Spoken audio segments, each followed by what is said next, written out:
Hi, I'm Evan with GraniteFuel. I'm going to be walking you through our biogas upgrading process here at one of our new sites. This is currently processing dairy waste and turning it into pipeline quality RNG. The first step in our process, so this is where we're taking biogas from a couple of different sources on site, mixing it together to get a consistent product, and sending it downstream to the next step in our process. Next, we have our H2S removal system. So it includes these 4 large stainless steel vessels behind me.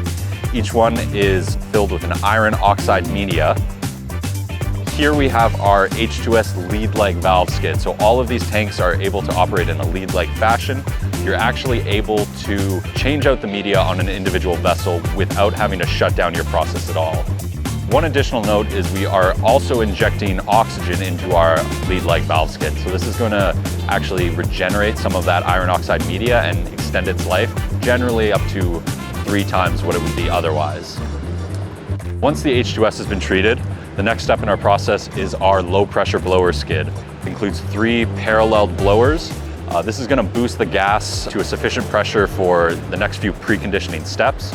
Typically we're looking at anywhere between 6 and 8 PSI.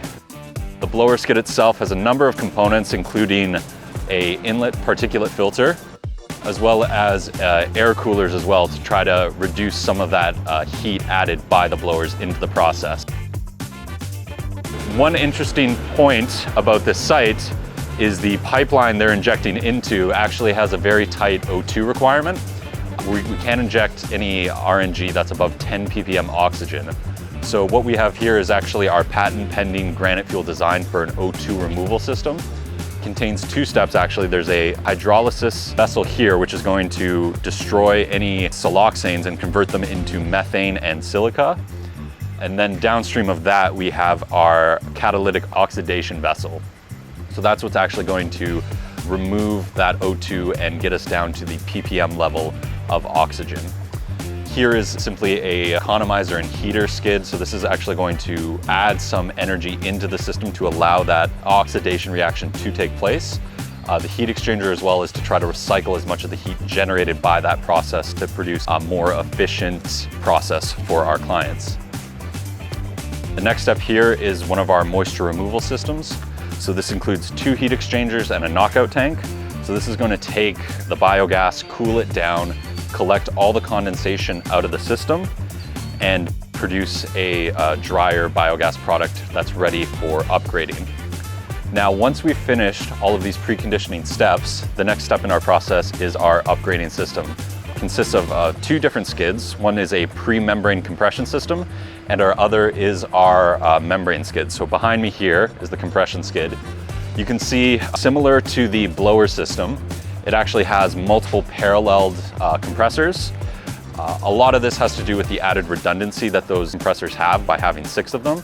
It improves the turn down ratio of the system. As well, the compressors are working at a slightly lower pressure, meaning overall it's going to consume a lot less energy than some of our competitors. Now, once the gas has been pressurized, we send it to our membrane system. So in the enclosure behind me is our 3-stage membrane system. We use Avonic membranes. Everything is included in this enclosure with removable steel panels inside, as well as there's a vent fan and a heater, and that's just to ensure that the membranes don't freeze. This is a colder climate that this project is in, so we want to ensure that we can control the temperature inside the enclosure at all seasons.